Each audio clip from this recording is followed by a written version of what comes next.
Bonjour les amis, bonjour à tous, bienvenue dans une vision du Yiking.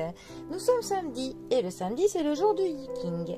Alors, qui se pratique habituellement avec 24 baguettes ou avec 3 pièces comme celle-ci. Ce qui va nous donner des hexagrammes qui sont une succession de petits traits. Et ces hexagrammes nous donnent une pensée philosophique sur laquelle méditer. Alors...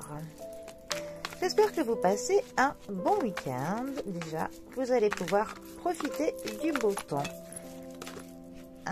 Alors, eh bien, non, douce influence, nous l'avons déjà fait. Alors, celle-là qui voulait sauter. Les partisans, nous l'avons déjà fait. Voilà, choc, ce sera celle-ci. Alors, tonnerre en haut et tonnerre en bas.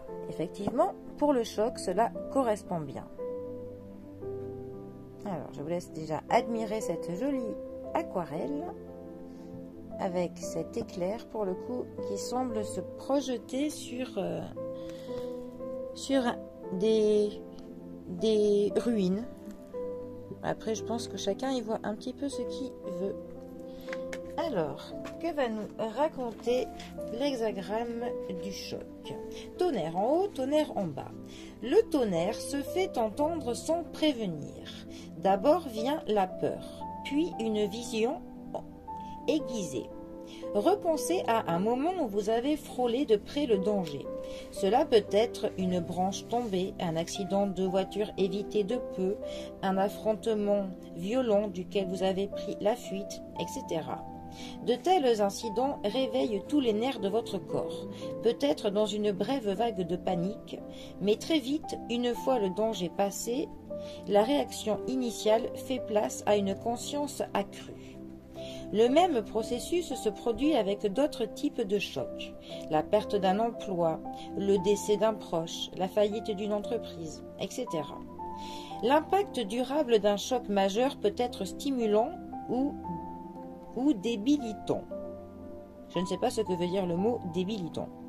Selon votre point de vue, c'est la volonté d'être ouvert à la peur plutôt que de la fuir, qui vous permet de transformer l'anxiété en une perception aiguë. Il peut y avoir un côté positif au choc. Lorsqu'ils sont dépassés par une crise, les sages se livrent à l'introspection et cherchent dans leur cœur la force d'affronter le monde avec courage. Le courage peut consister à oser prendre un chemin inattendu, à rebondir rapidement après un échec, ou à avoir foi dans le sens de la vie lorsque l'on est confronté à une grande perte, voire à la mort. Nous avons tendance à ne penser au choc qu'en termes d'événements désagréables. Cependant, on peut aussi être secoué quand un succès inattendu nous libère d'une tension. Pour garder vos repères, suite au contre-coup d'un traumatisme ou d'une victoire, il est essentiel que votre boussole intérieure soit alignée sur la force magnétique qui vous guide vers la réalisation de vos désirs les plus profonds et de votre plus haute destinée. Préparez-vous à rester de marbre face à une surprise détonnante.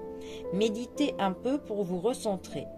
Réagir calmement face aux pertes, mais aussi aux gains, qui peuvent survenir vous aidera à surmonter ces secousses. Alors, déjà, un choc. Effectivement, quand on vit un choc, cela nous déstabilise. Cela fait que l'on perd un petit peu les repères que l'on a du quotidien. À quelque chose que l'on ne s'attend pas sur le moment, on est un petit peu... voilà, on peut soit se tétaniser, soit... voilà, on ne sait pas toujours comment agir.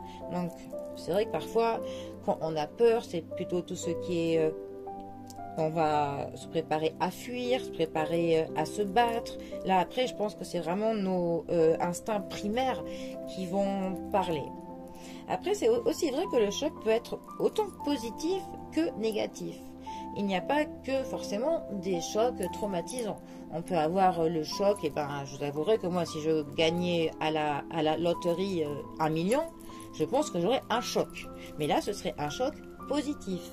Je pense que quand on va avoir un examen, par exemple, que l'on emporte alors qu'on ne pensait absolument pas qu'on l'obtiendrait, c'est pareil, on a un choc qui est positif. Si quelqu'un nous offre un cadeau qui nous fait vraiment très plaisir, c'est un petit peu pareil, on a un choc positif. Et là, je pense par contre que dans le cas d'un choc positif, il est bon de laisser exprimer nos émotions, vu qu'elles seront positives. Par contre, c'est vrai que quand on est exposé à un choc plutôt traumatique, là, c'est vrai qu'il est mieux de pouvoir contrôler nos émotions et les réactions que l'on pourrait avoir. Donc là, ils nous disent un peu de nous préparer, de nous entraîner un petit peu. Donc ça voudrait dire qu'il faudrait que l'on visualise certaines choses pour essayer de s'imaginer dans la condition et peut-être se préparer pour le coup. Pour que comme ça, si un jour on y est confronté, on pourra dire, enfin, on sera moins démuni que si on ne s'était pas préparé à cela.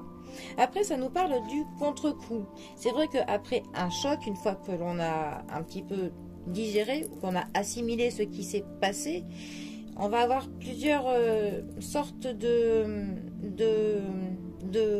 réactions qui vont se mettre en route.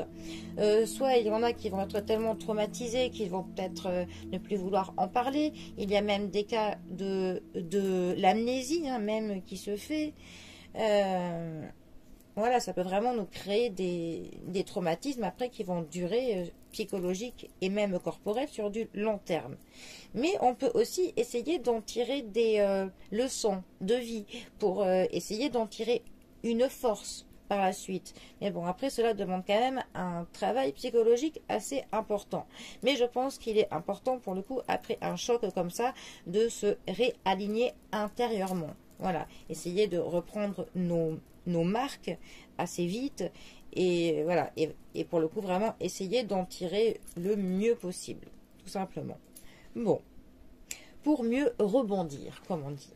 Bon, eh bien, dites-moi dans les commentaires comment vous pouvez voir les différentes formes de choc que l'on peut avoir dans une vie, autant positive que négative. Voilà. En tout cas, les amis, moi si je dois vous souhaiter des chocs dans la vie, ce ne sont que des chocs heureux et positifs. Voilà. Bon, eh bien profitez bien du week-end, prenez bien soin de vous, bien soin de vos proches. Et moi je vous dis à bientôt pour un prochain tirage. Allez les amis, à bientôt, bisous à tous.